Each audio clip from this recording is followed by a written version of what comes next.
are coming at the end of your day, or maybe this is the beginning of your day or in the middle of your day. I don't know, where you've had a variety of challenges and perhaps it's been a bit of a tight day for you. But I invite you to this day to be here and to be able to be involved and in a very interactive way. We're going to spend time interacting, and I'm really looking forward to that and asking you questions to put you into the chat box, as well as I will actually have you open mic so that you can ask questions. And what I ask then when you do is to make your answers and make your questions very short so that we have time for as many people as possible. And it's very interesting that we come at this particular time. We are I was at COVID. I was here at EGN in 2020, and when we first started, and COVID in April, and the circuit breaker, and our lives have shifted, our lives have changed, and our lives, we don't know where they're going in many ways. And I think that this is an important period of where the nomadic mindset is actually a mindset that we need to really open to. And from my previous research with executives and also a variety of other work that I've been doing and polls, is that what has been coming up is when I ask the question, what is the mindset that we need more today and moving forward, it is the nomadic mindset. So without further ado, I want to invite you to be here. And one of the things that I want to share with you at the very beginning is that what my coaching clients have been sharing with me is over this last year and today still is one of the things that they're not able to do, and that is have any time to reflect. And reflection, I believe, is the breakfast of champions. It's your Wheaties. It's really where you sort of get your creativity. It's where you get your solutions and possibilities. And this is the thing that I invite you today, now, over this next period of time that we're together, is to really indulge in that reflection time, is to be able to ask questions, to think also, to let your mind go nomading, as I call it, to find solutions and ideas. And as we work together and we're here together as a community. So with that, without further ado, I would like to share with you a video.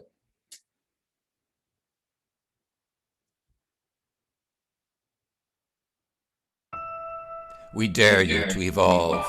Why? Because in this VUCA world, change is the only constant. We are navigating our way through an unprecedented time where the pandemic has disrupted everything. It has infused a sense of social loss, increased fear, disorientation, uncertainties, Zoom fatigue, massive job losses, and many unknowns. The difficult truth and opportunity is we are migrating and moving into a new world like we have never known before.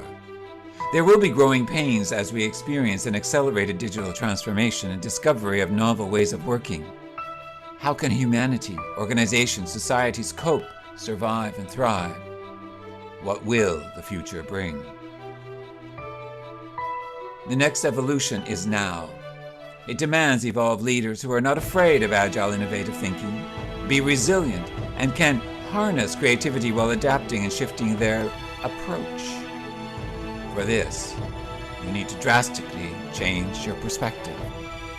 You need to uncover your nomadic mindset. Are you ready to evolve? Then let's go nomading together.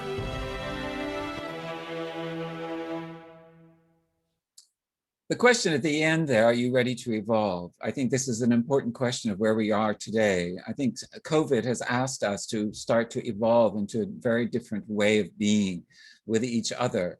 And also it has asked us in many ways to be able to see the world, the universe, the planet in a very different way. It has seen how we deal with customers, our clients, our employees in a very different way. It has opened this up. So my question to you is right now, and I invite you to put it into the chat box, is what's a word or a thought that came up to you as you saw that video? And I'd like you to put it into the chat box.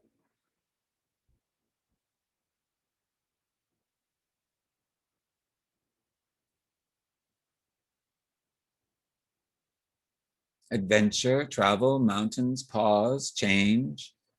Yes, Nitan. Rod, uncertainty, yes. Change is happening, Anders. Anton, change is the only constant. Estelle, explore. Unknown opportunities, adapt. Thorsten, movement. Yes, constant change, absolutely. Yeah. So the next question I want to ask you is, how did it make you feel though? How did this video make you feel?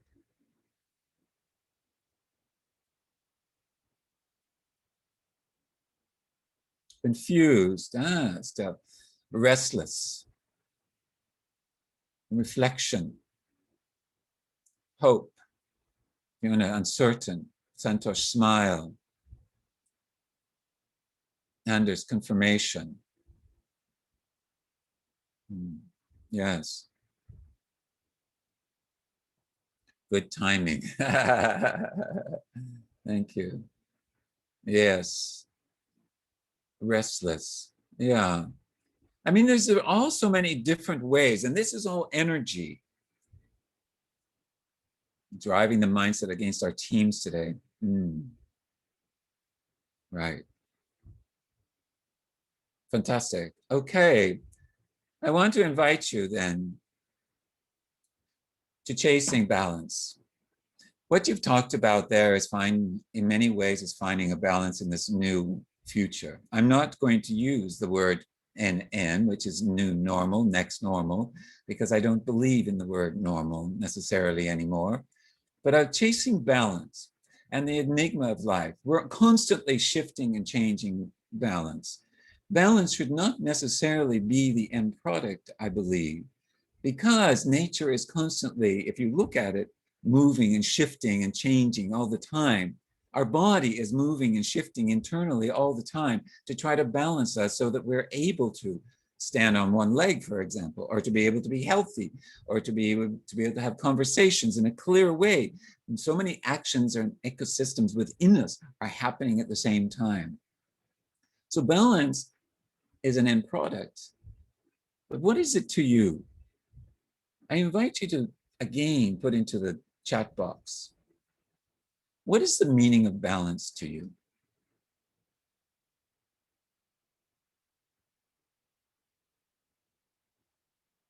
Oops.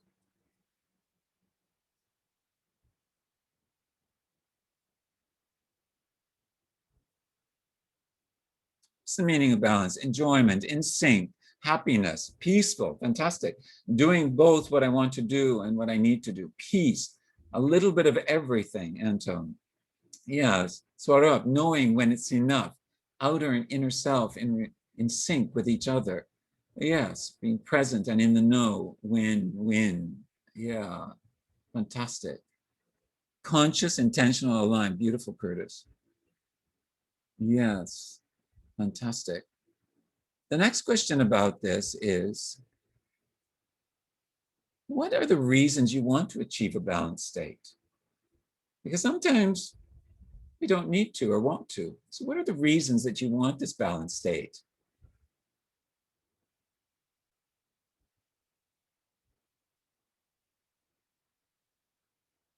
Peace and joy, Santos. Thank you. I think it leads to more sustainable life. Very nice. Control, have a good, meaningful life, fulfilling life, feel happy and in control, see everything clearly, level-headedness. Yes. Okay. To achieve sustainability. Fantastic. So we're going to go on a journey. And everybody likes to go on a journey, seeing as we have been spending a lot of time cooped up in Singapore. As I want to take you on a journey, which is going to help us to open up what is the nomadic mindset, which may be able to help you along this route as to where we want to go. But first of all, I want to bring some context in here, because this may also feel in relationship to you. As again, the leaders that I have been working with have shared with me over the past year and still today, these are some of the challenges and the problems that seem to be arising on an ongoing basis, managing more, not leading. exhaustion, too much Zoom fatigue, lack of spontaneity, losing the big picture, lack of creativity, sometimes high stress, resistance, micromanaging, reduced acceptance of things or situations or yourself even, not enough exercise, poor eating. What is next in the world? These are our balance checks that have been happening. Maybe some of you have had this sort of resonance and this resonates with you, and maybe some are still going through this and you find that, or maybe even some of your employees are also going through this, or even your clients. But how can we work with this and to balance not only that, but balance our lives and our being? I would like to share with you just a little bit more on this nomadic mindset. So back in 2017, I went and did a research for my book, The Nomadic Mindset Never Settled for Too Long. And in that, I decided to spend time in Mongolia, and this is in Kenya. And I arrived in Kenya, and this is where from the Mara Simba Lodge in the Masai Mara in southern Kenya. Maybe some of you have been to Kenya. And this is the land of the Masai Mara and the Masai people. And it's a beautiful land. And when I saw this, I started to feel such joy, such freedom, so much in my body, so much energy. There was less and less borders within me, in my mind, the possibilities of nature and what that can bring to us. Because nature is a fulfilling spirit for us. But this is the Maasai people. The Maasai people are regal and long, tall, the men especially, and they wear red. You maybe wonder why they wear this red, which is called a shuka, or they call it a blanket. And this shuka is red because they say it keeps the lions away. Whenever you are faced to a lion, you need to have a spear and you need to wear the red shuka because lions, they say, do not like red. So maybe today the new lions can be the thoughts in your head. It can be a boss. It can be the leadership. It can be the government. It can be a variety of different things are lions. There's positive lions and negative lions, but they all bring us, and we all need to have courage to be able to face them. And courage is one of the pieces of being in balance. It's to be able to find that.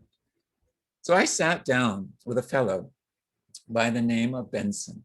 And I asked Benson, he's a Maasai warrior. He had done the warrior status, which was in actual fact a way forward into coming of age, which is most of the men do.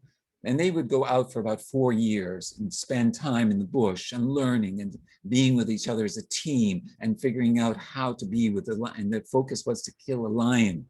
Not anymore, because you're not allowed to. But that was the focus before. And I asked him about this.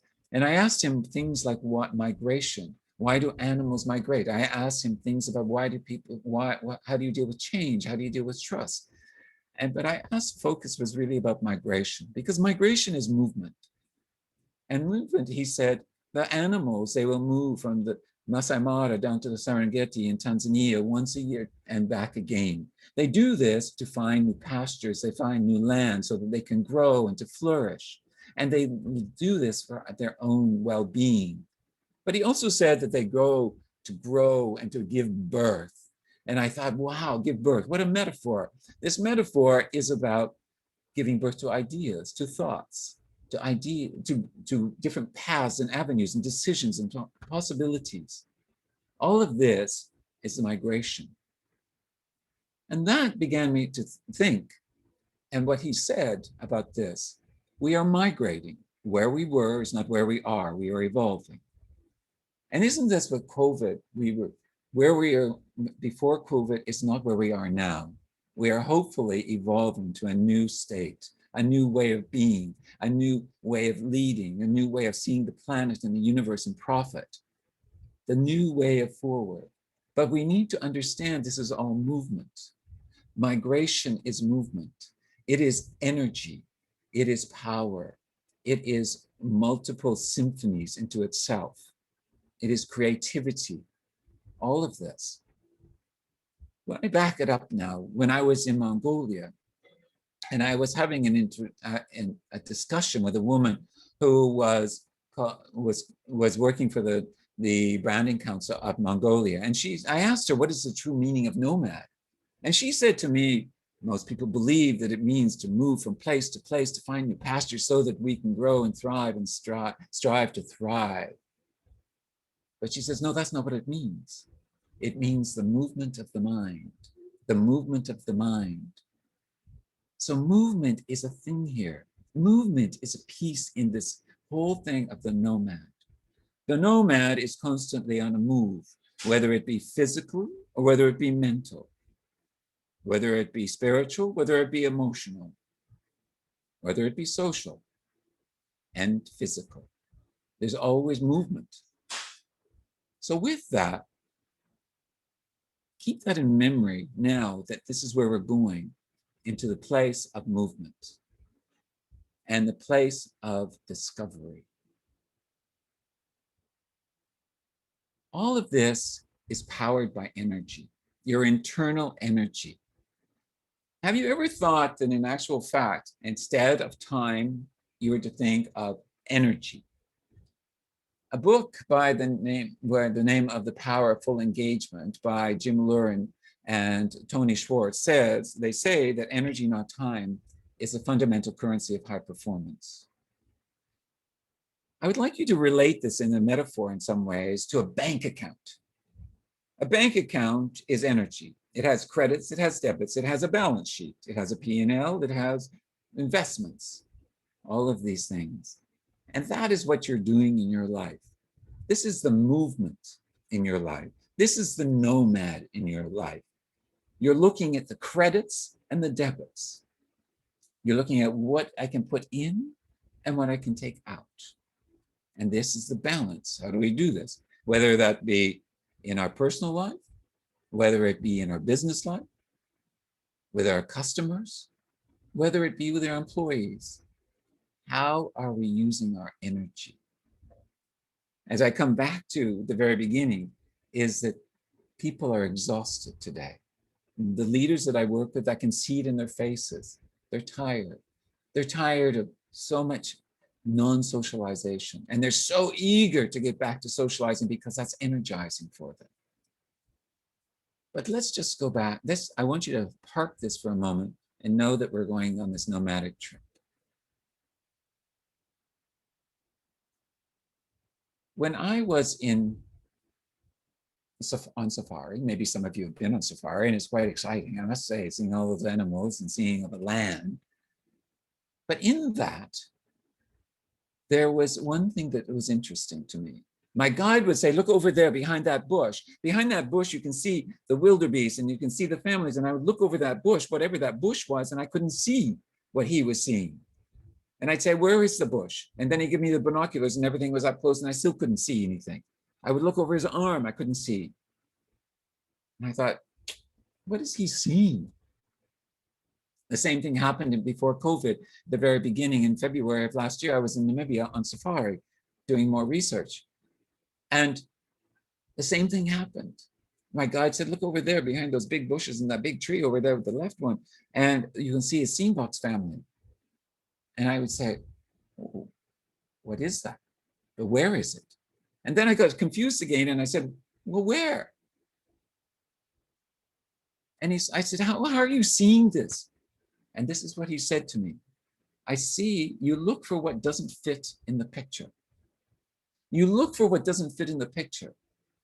Now, I think this is a very interesting point of view because most of the time we are seeing in our own perspective, whether that be in business, whether it be in a solution, whether it be in a decision, whether it be in hiring, whether it be in our own life, in our relationships, with our family, with our children. We're seeing one view, but we don't see what doesn't fit. There's something that doesn't fit. And that is what we don't hear, and that is behind the veil of what we actually see. I'd like to share with you my story. But before we get to my story, there are some energy boosters or credits, and there are some energy drainers or debits. These three words come up very often.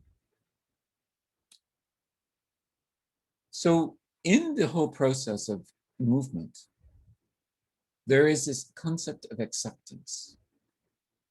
Often we resist the accepting something. It could be resisting somebody's idea. It could be resisting a contract. It could be not accepting of a solution. It could be not accepting of the way of your life. It could be not accepting of one of your children telling you a story about one thing and you say, no, I don't accept that, or I don't believe in that, or whichever, or something they've learned at school.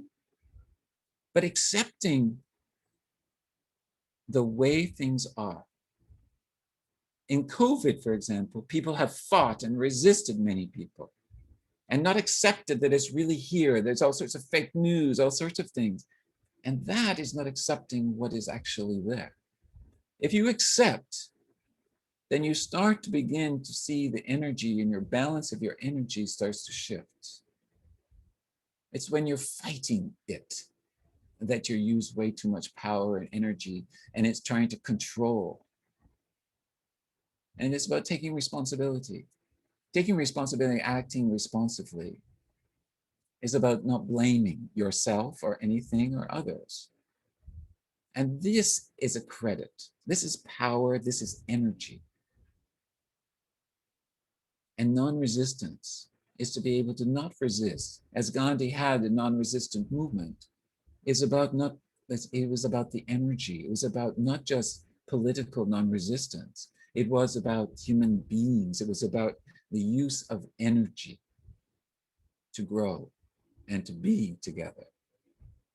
So these three words, they flow into the balance that you wish to have. How do they do that? Let me share with you my story. And I don't tell you my story just to tell you my story. I want to share with you that I've been very much resisting telling my story to many people.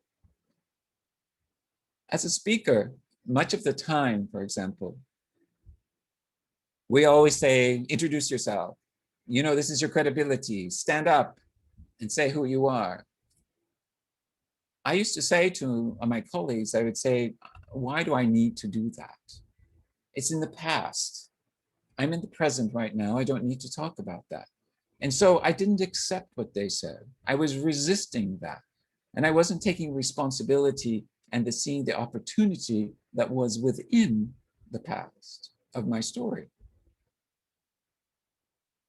Maybe some of you do the same thing or not. But let me go through my story and I share with you. My quest. I started off my life on the west coast of Canada. My west coast of Canada on a very beautiful, pristine lake. This is what it is. It had two mountains on either side. I grew up in this, and I frolicked in the water all summer. We spent time boating and skiing and all sorts of things, and swimming and rowing out to those islands. It was an incredible existence until I decided, and my family decided I needed to go to school. So when I went to school, we moved on. We went to a big city of Victoria. There, I went to school, and I also started to figure skate. I figure skated, I took tests, I competed, I got better, I failed, I won, I failed, I lost, and all sorts of things. I was bullied, I was certainly depressed, I was upset, I was unhappy. So many, emotions as you're growing up and coming of age. But all of that, propelled me with my resilience to become a Canadian champion. And that is what I did. I became a Canadian champion. Now here you can see I have hair. So that was back in the dark ages. In fact, it had gone nomading now. It's disappeared. So it is completely gone in that particular realm. But it's very interesting. This period was a fascinating period for me of growth. But at some point inside, something inside of me said, it's time to move on. So I moved on and I started to dance, and I danced, and I started, and my colleagues that I was dancing with, they said they were going to New York. We're going to spend time in New York and study. And I said, no, I'm not going to New York. It's dangerous there. Why would I want to go to New York? Why? No. And it's expensive and all sorts of things. I was resisting. I was not accepting the possibilities. I was not taking responsibility. But something inside of me said, move on. And so I did. I moved to New York. And whilst I was in New York, I decided to move on then to Paris. And in Paris, many people will think about this, is that I danced at the Moulin Rouge.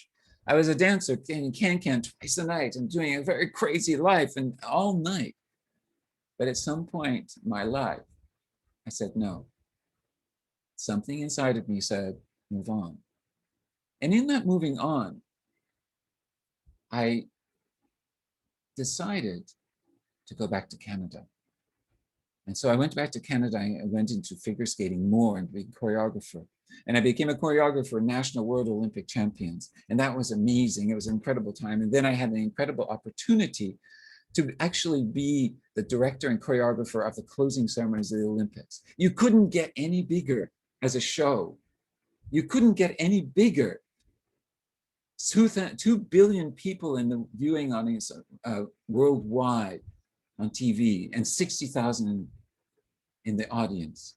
An incredible time. But something inside of me said, move on. So I eventually moved on and I started to do professional work, bigger shows, multi-million-dollar touring shows. And that was always exciting for me. This is me in the orange there with one of the shows that I did in Energia. It's called For Holiday on Ice. I did these and it was exciting, but something inside of me was always saying, move on. And so I went on and I became a coach. And that's what I do now, and I love it, and I speak and I train, but mostly I coach. And at some point, I'm not sure if you've ever had this in your life where you lose a focus, you lose the purpose. Why am I doing what am I doing? And that's when came in the nomadic mindset. That appeared to me by different observations, by me listening. And so I moved on to that, and that's what I did. And so now I speak about this. I speak on stages. Well, when we had stages, now hopefully some stages will come back, and this is the stage now. But also, one of the things, as I told you, I was in Mongolia. And when I was in Mongolia, this is my host, Ravdan. And I asked him the same question, why do you migrate? And he said, we migrate for a better life. And all of a sudden, what happened was my mind went into this ticker tape back in my life, connecting all the dots on the higher level, the headlines of what I've done and just told you about. But something else happened because I just revert back that people, when I was doing all of that, were saying to me, why are you doing this? You're so successful. You're making a lot of money. Why don't you just stay put, settled, do with this? You're lacking the responsibility. You're not taking responsibility. You're not accepting that you're good at what you do. You're resisting staying put. Why? Are you running away from something? And in that yurt, I realized what didn't fit. What didn't fit was my belief. My belief of all the headlines. What fit was the fact that behind it, I was running towards. I was running towards expansion, exploration, to experiences, to evolution, to become bigger, to meet more people, to expand, to find all of these different cultures in the world, to be able to see how I can work with them. That was what didn't fit originally, but in actual fact is the fit. That's why I do what I do. Now, I want you to take a moment. And I would like you to look at your situation in life. Rapidly connect some of the dots going backwards. Just take a moment to reflect where you can accept more, you take more responsibility, where you stop resisting. And so, because that is energy lost when you do that. How can you then create this as part of your balance? I invite you then to think about this for a moment. And what I would like you to do now is I invite you, I'm going to ask a few people to step forward, to put on your mic. Anders, I'd like you to step forward and put on your mic. It'd be great to see you and to hear from you as you reflect back on your dots. What might this do for your balance and energy? What we've just talked about. Well, I think it resonates very much to the way I've been living my life, in the sense that I didn't pick a path of a career where I was not in charge of where I was going to work, where I would have my friends, and I think that ability to resist and at the same time embrace change really have helped shaping and forming who I am today, but in a very different view than I started off. So let me just reflect a little bit one more time. I was in a company where every single role meant you will travel to a country and you will work there for 2 to 3 years, and then you move to the next country. And I decided early on that this is not the path that I wanted to have. I didn't want to have this getting children and a family, and then every 2 to 3 years uncertainty of where I'm going to go next. So I chose a life where I was in control of where I was living, which environment I was in, having around me, but at the same time challenging myself, but within at least a home environment which I felt this is home. Great, thank you. And what did this do for your energy in total? Well, in total, I think it's given the peace and balance in mind, where to as much as you can. I mean, nobody can control what life will bring. Okay, that's just it's not possible. But at least it gives you the feeling that you are in control. It gives you the feeling that you are participating in the control. Great. Oops, something went a bit haywire here. Let me just try to get this back. And Chris, I'd like you to come on, Mike. If you could turn your mic off, and just thank you very much. So tell me, if you can reflect back on those dots and to see not only the headlines, but also the below, as to what have you learned, what have they taught you, and what has that helped you in your energy? Chris? Yeah, I'm just thinking there. So I think for my journey, it's been more about following the kind of the accepted path or the expected path. And I think with all the stuff that's happened with COVID, etc., there's been a lot more of a introspection and thinking about that and seeing things from different perspectives. And that brings a whole lot more from an energy side of a disturbing energy, like a conflicting energy. But then also, as you kind of think things through, it kind of leads towards when things begin to fit and fall into place, there's a higher form of energy, but also a more kind of positive, if I can use the word positive kind of vibe from there as well. So it's quite a, again, there's quite a bit of conflict, but then it leads to like an increase in more kind of positive and resonating vibe. Great, thanks very much, Chris. Now, I would like to also have one more person. Why is this one more person to share? Fiona, would you like to come on and share? Also, if you're connecting the dots, as we talk about, where you might have been able to accept more, take more responsibility, not resist, and what that would do for your energy today. Hello, Fiona? Can you hear me? Yeah. Yep. Okay. In current terms, I would say that I've done this relatively recently, and so I was living and working in Singapore. I came back to Australia for a long weekend back in March last year. Singapore closed their borders, Australia closed their borders, and I've been in Australia since, still trying to get back to Singapore, and sort of half settled in Australia, half settled in Singapore, and it causes a great degree of, well, not a great degree, but there is anxiety as to when will I get back, you know, what's happening with my stuff, my apartment, life, you know, when is this going to end, etc. Just recently, I just made the decision that I'm going to have to pack up or rely on friends in Singapore to help pack up things in Singapore, because this isn't going away.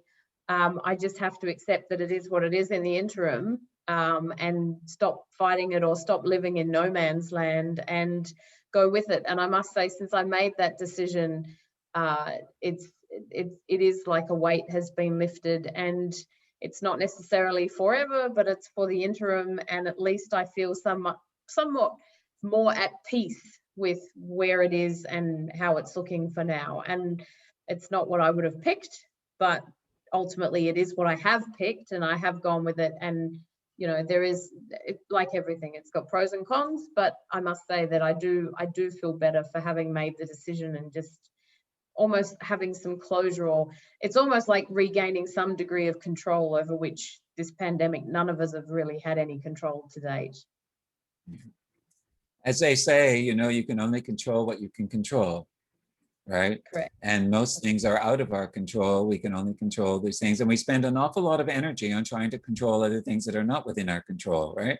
And so that energy is wasted then, where it could be used to fulfill on your creativity to the possibilities that we have. And that's where the nomad comes in, is the nomad is starting to look at that expansion, is that possibilities, is to see where we can move into this path. It sees that this is the real picture.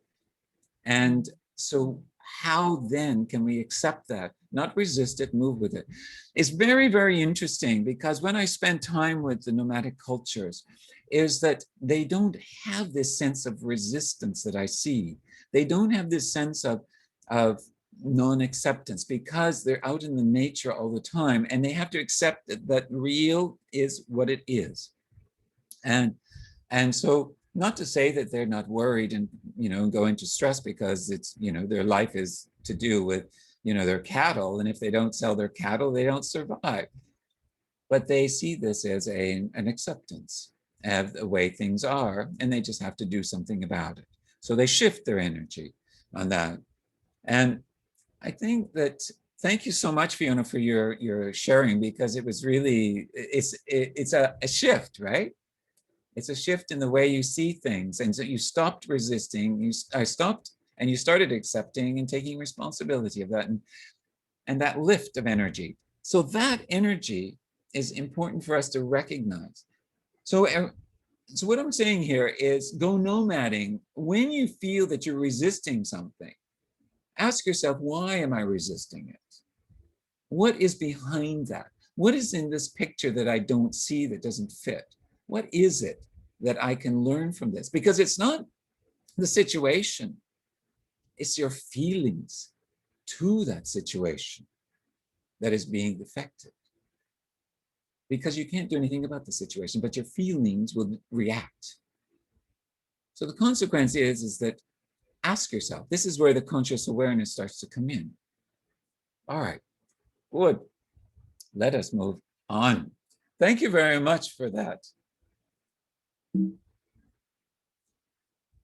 So we're moving into a place of looking at your balance and looking at where you gain energy and where you don't gain energy. So I love this quote by Einstein. Balance in large measure is knowing the things that can be changed, putting them in proper perspective, and recognizing the things that will not change. It's a beautiful segue from exactly what we were talking about with Fiona, is what can we control and what can we not control. But it's about putting it into the proper perspective, accepting. It's about taking responsibility, not blaming anyone or anything, but to seeing the opportunities. And as we all say, is there's 1% possibility that there is an opportunity in something, whether it seems negative or not. And then not resisting. All right. Areas of life. When we do an energy budget audit, we look at the different areas of our life. Many of you may have seen this wheel of life, And that is actually an energy audit. So when we do this, we look at the different areas of our life and we look at how that how they're all related. So in other words, if on a scale of 1 to 10, we would look at 10 being on the outside and 1 being on the inside and going out to the outside. It's how satisfied are you in this particular area of your life? So this is doing an audit. So what you're doing is you're going nomading to see and expand to your life. Which takes me back to something a nomad taught to me in Mongolia. A young millennial student said to me, she said that nomads think vastly and act narrowly. And when I looked at the different nomadic cultures in Maasai, the Berbers in the Southern Sahara in Morocco, and also the Himba in Namibia, and also the San, Bushman, and the Kalahari, they all have this expansive look of their region, of their thoughts and ideas first, before they narrow in. They think vastly and act narrowly. If you think about it, yourself, often we wake up in the morning in a very narrow space, and then we try to move out, but sometimes we never get past this narrow space. And what that's doing is stressing a lot of energy. When you're expansive and looking from the width, you can see lots of energy, you can see lots of possibilities, you can feel lots of ideas, all of that, because that's broadening that horizon, as we talk about. Looking at the big picture, that people say, is having that broad vision, is what people, but thinking vastly and acting narrowly. That's what this is doing. It's about looking vastly at the areas of your life and what can you do about that? And how can you improve it?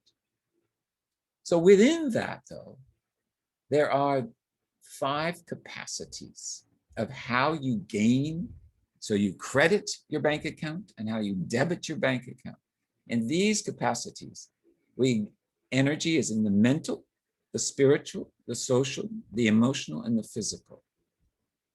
And each one, as you look at the areas of life, because you're playing in there with all of these at the same time, but they're all interacting together. They're all different energies.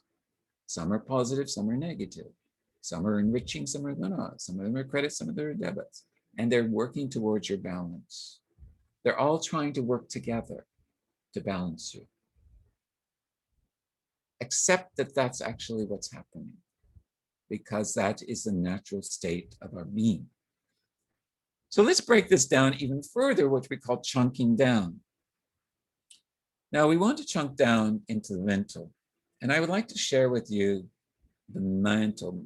It's about mindset, it's about skills, it's about creativity, it's about focus, decision and decision making, numbers, logic, ability to say no, vision, influence, problem solving. All of these things are in that mental state. And something that I found in my research, which I'm going to talk to you about now, are 3 mindsets. 3 mindsets. I first started on my journey to look at what are the behaviors that in actual fact are associated or typify a nomadic mindset. But in that, I realized that was too narrow. So think vastly, act narrowly. Is that I realized there's something opposite. And so I thought there's a settler mindset that lives there as well with certain behaviors. And I then realized that that's not the total package there, which lives within us. I realized that there's a builder mindset that lives within us as well. So if you think of a house, building a house, the architect is more of the nomad, thinking and creating and doing all sorts of things. The builder is actually building and managing the builder and creating the house or the building, whatever.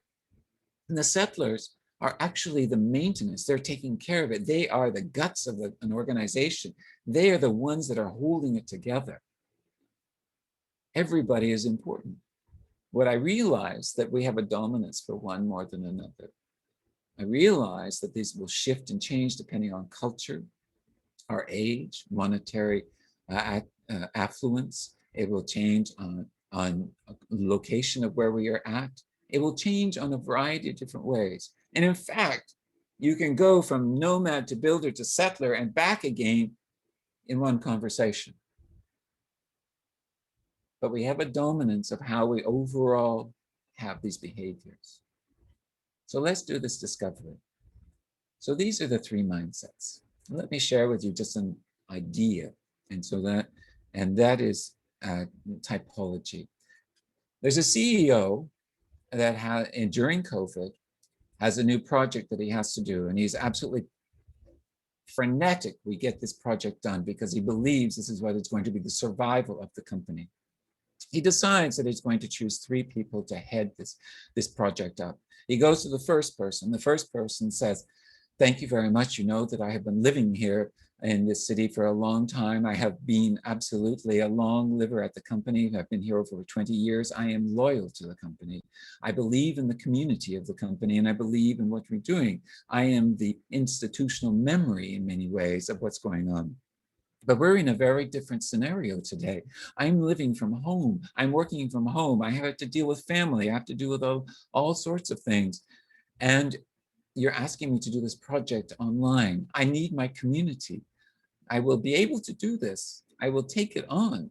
But remember that I only can do it from 9 to 5. I'm not able to go further because of my other commitments in my life, which are very important." He says, the CEO says, "I think I have the right person because of that longevity, that ability to hold the project together, hold people together."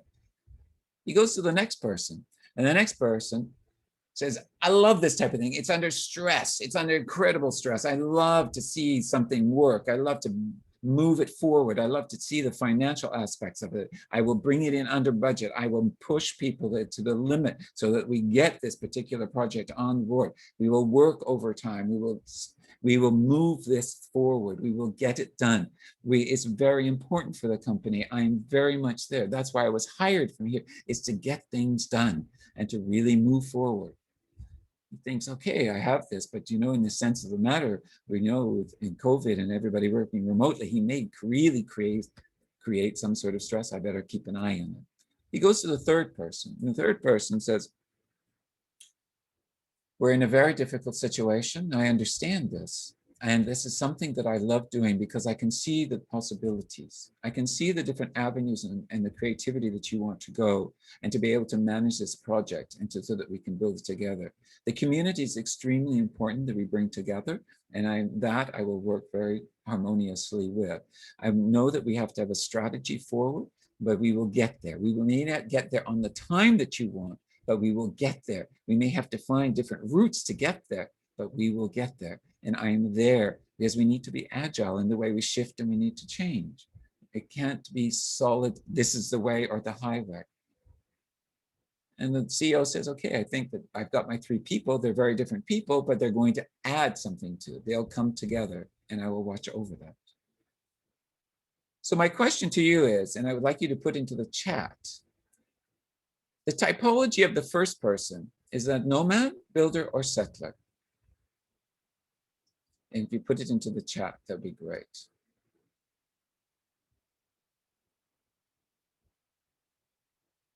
Settler, Thorsten Settler, Rod Settler, Settler,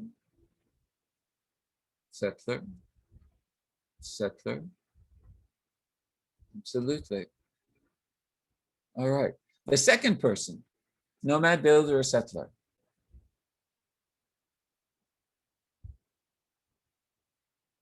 Please put it into the chat. That'd be great. Builder, builder, builder, builder, builder, builder. Yeah, absolutely. Right. Builder, absolutely.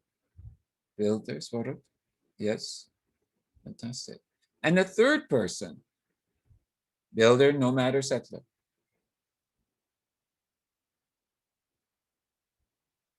Nomad. Nanju, nomad, Thorsten. Yeah. Absolutely.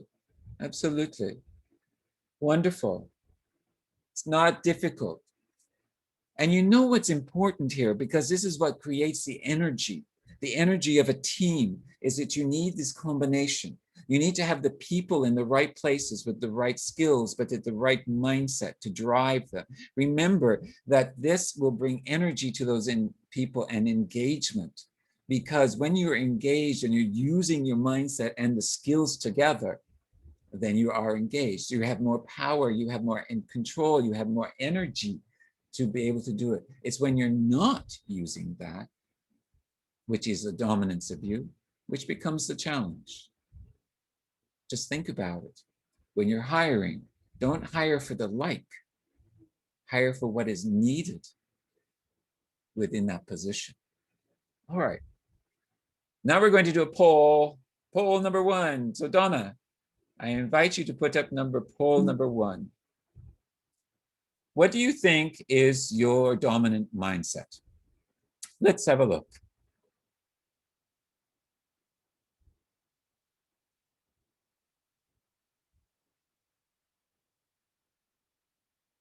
Good, keep going. Keep going, that's it. Keep going, keep going, keep going, keep going. Great, super, super, super. Few more. Yeah, okay. Wonderful. All right, super. Yes, all right. 55% is builder, which I expected, and 40%, 45% nomad. Fantastic. Great. All right, the next one, please. The next poll. We can stop sharing that now.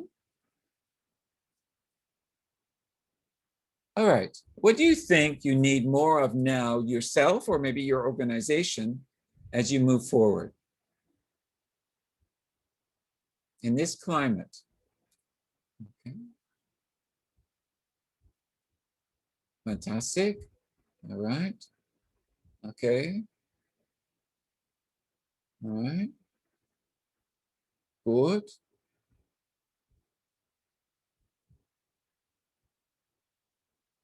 Fantastic.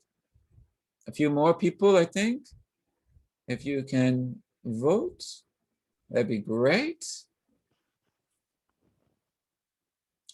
And one more.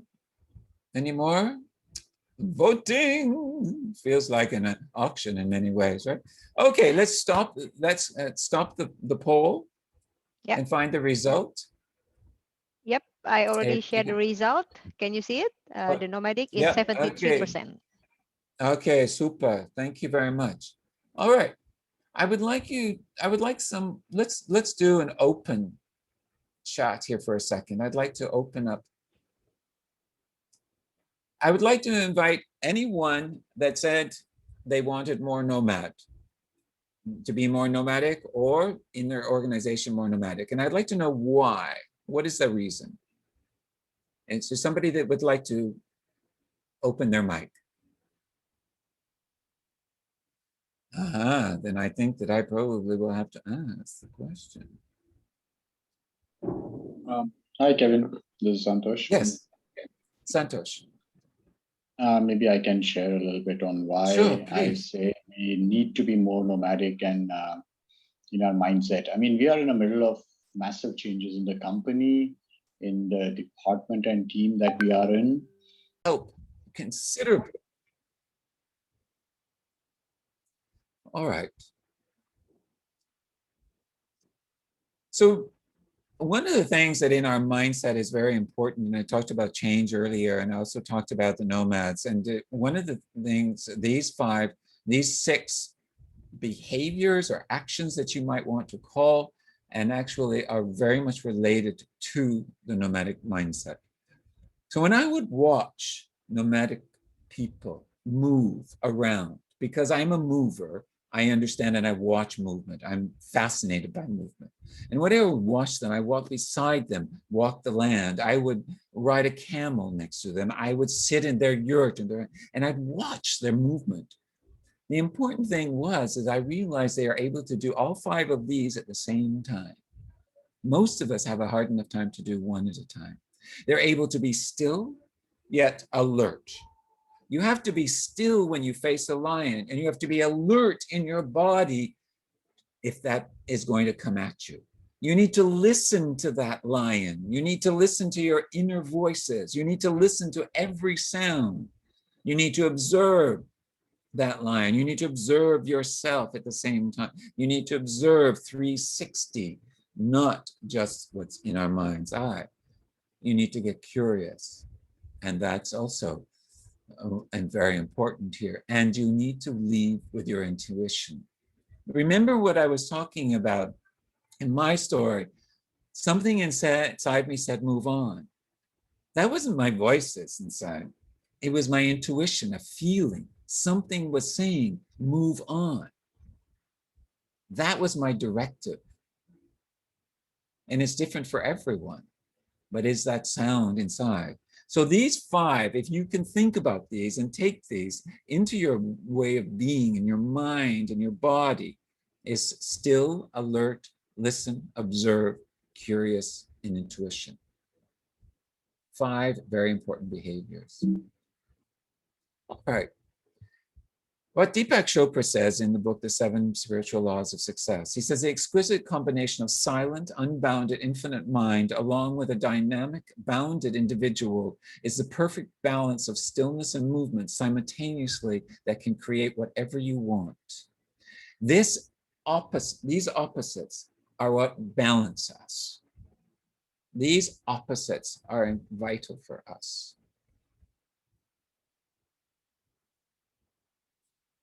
Okay, what I want you to do, and I'd like you to do it, is what is one energy credit that you can implement now? So what is one thing in your mind that to increase your energy that you could implement now? And what is one debit you can reduce or remove or stop doing, which is limiting you from getting to that balance place, or that ominous, that ever moving one? Think about that. A credit and a debit. And as you're moving in your life, is looking through the different areas of your life and then the different capacities, and what is the energy credits and debits you can give. So you're analyzing. Physical is one of the other capacities, how we gain energy and we lose energy. As someone was saying earlier today, that in actual fact, there is a statistic here, they've been noticed that people in Singapore become much more physically active and much healthier than they have before COVID, because you see more bicyclists, right? You see more people moving and walking and doing all sorts of things. So health is important. Health and nutrition and rest and sleep and hydration and meditation and play, all of these bring about your physical embodiment, and also empowers you and gives you energy. And again, look at your life and think about what is an energy credit that will get me and implement. I can start now. Small steps, micro steps. And what is a debit I can get rid of that is really paining me, that is a debit on my energy. And then there's the emotional.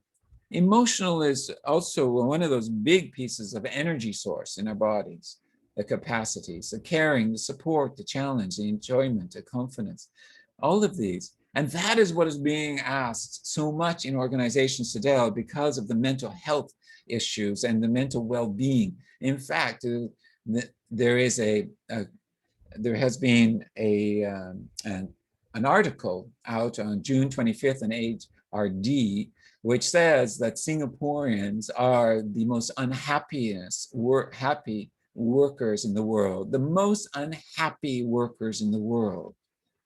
And 1 in 2 are not happy with their workplace. And 82% of them would never recommend their company to a friend. Now that's not a very good statistic, right? So it's an interesting article. If you want the link to the article, I can also send you that as well. But a very interesting one.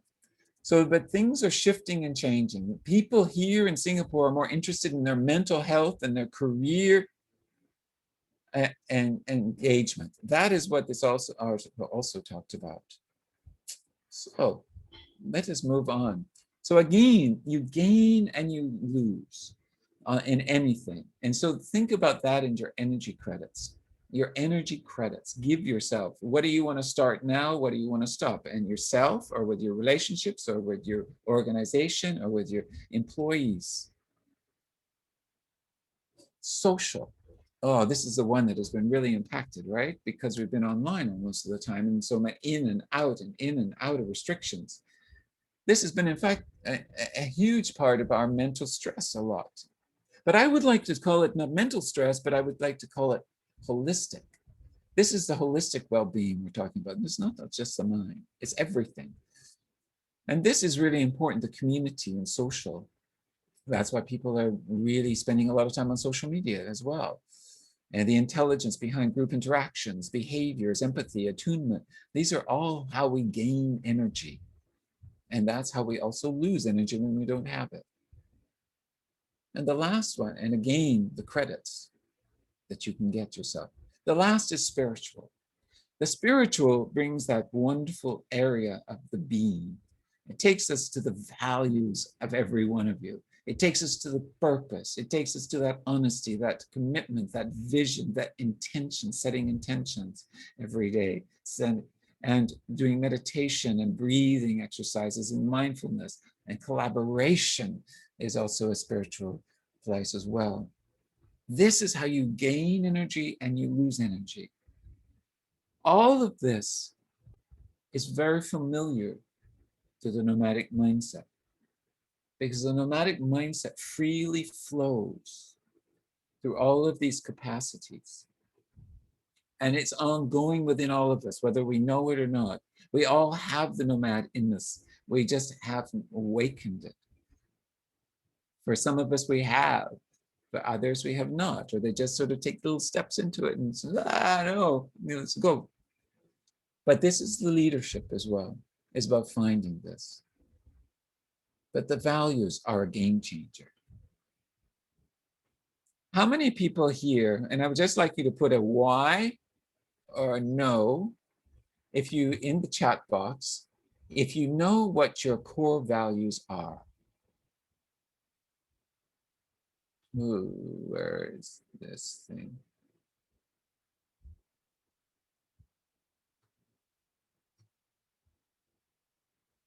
I'm sorry, but I can't seem to find where my clicker is.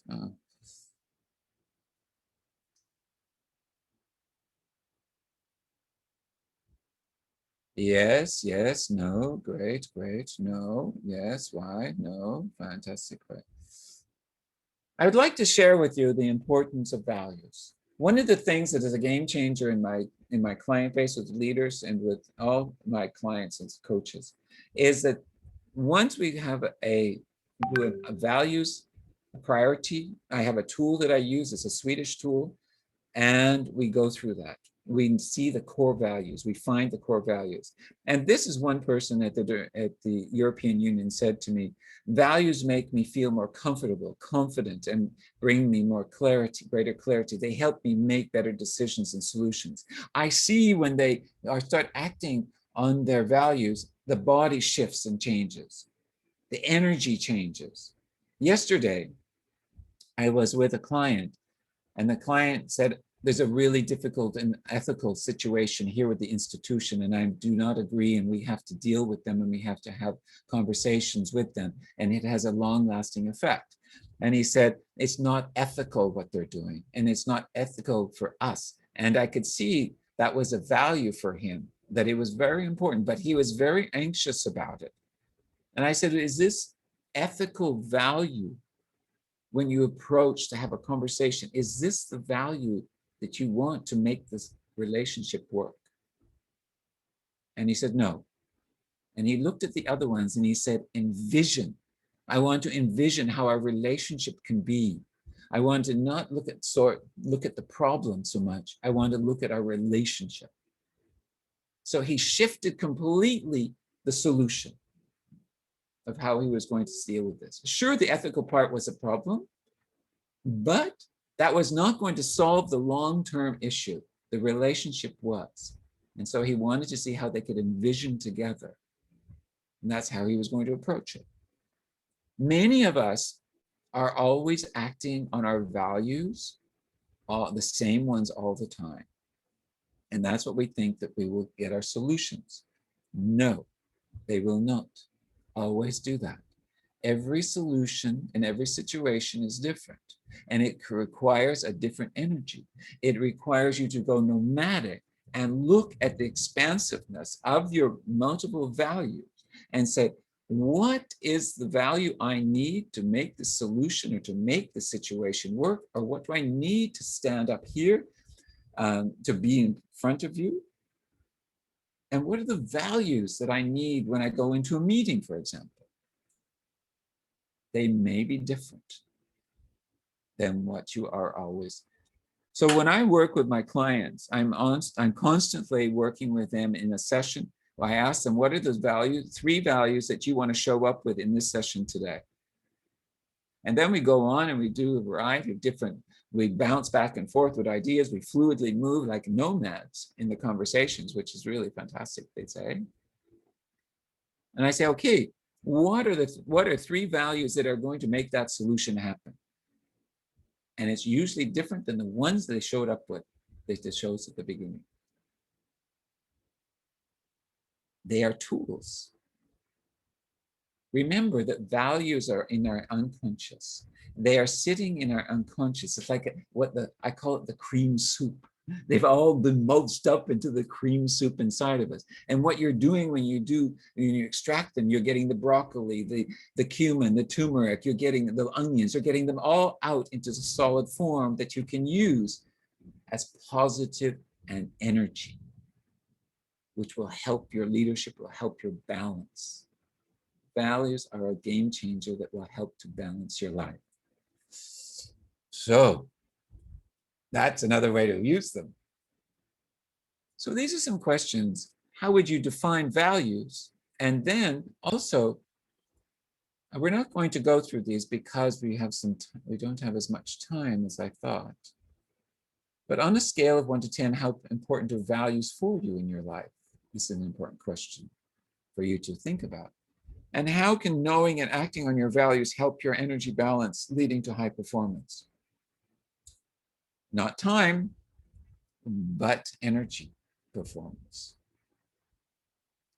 This comes back to, all the way back to the nomadic mindset. Oops.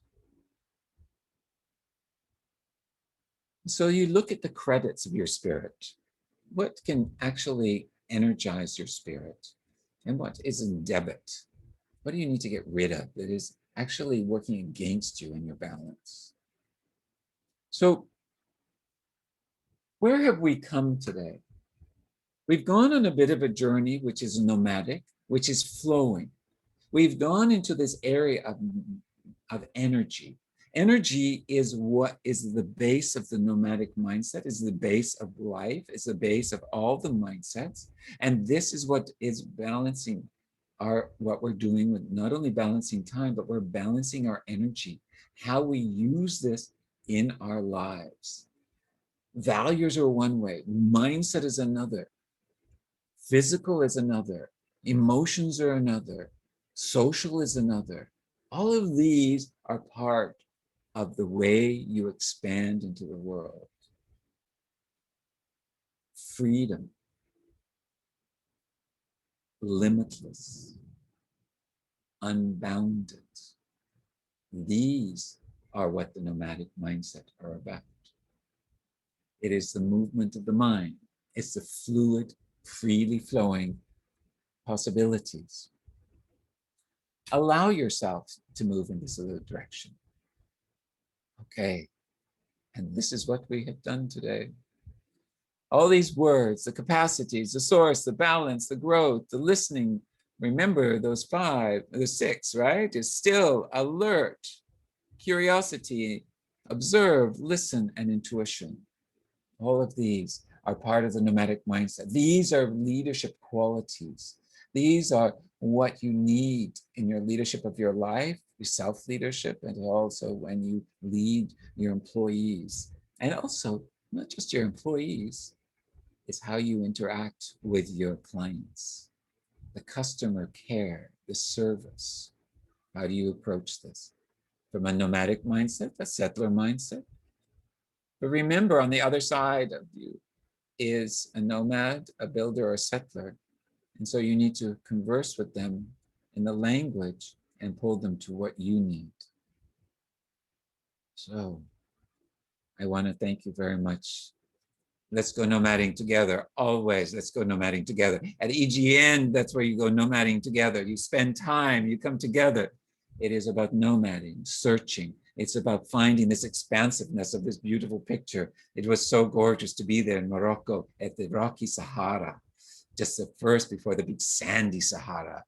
It was a beautiful place to be. As you can see, I'm in a turban. As I was told by my guides, you need to dress the part. Otherwise, they will distrust you when we go and visit. Communication. So I want to thank EGN, thank Donna, thank every single one of you, thank Simon, everyone for being here. And I think we should all have a picture, right? But before we do that, just let me just share with you. This is my LinkedIn. If you want to join me in LinkedIn, you can now take a screenshot of it if you wish. And I will hold it for another second or two before we move on.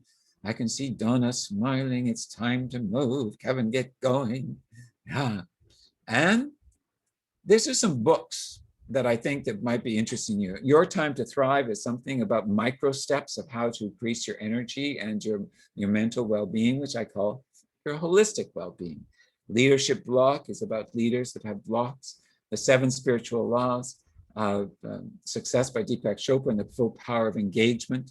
And I believe that Donna will share with you these slides. And also, she will share with you a chapter of my book called With the 3 Different Mindsets, and I will share with you them much more. I hope that you will enjoy those. And this is my book. If you scan that, you can buy it. If you scan on the other side, you can see my website. So that is the book, if you're interested at all. And the most important part here is the feedback. Okay, this is for Donna, and you need to do this one, the feedback form, everybody. So make sure that you take this down. And I love this by Rumi. Live life as if it's rigged in your favor. It is in your favor. It's just that we resist, we don't accept, and we often don't take some responsibility. Very important nomadic qualities, behaviors. So if you can take the feedback form. Donna, what do they need to do with the feedback form? Do they have to fill it out now, or they do it later? Yes, they can just scan it and then they can just fill it in. It's only like 3 to 5 questions and they get used to it. So thank you so much. Thank you so much, Kevin. And thank you, everyone. Is there any questions? Maybe 1 or 2 questions to Kevin. If anyone want to unmute yourself. Don't be shy. Or any comment or anything? Yeah, maybe we could ask, what is one takeaway from everybody? If you could just put it into the biggest takeaway that you have, or epiphany or thought that you have from the session today. Yeah, please type on the chat. Thank you so much.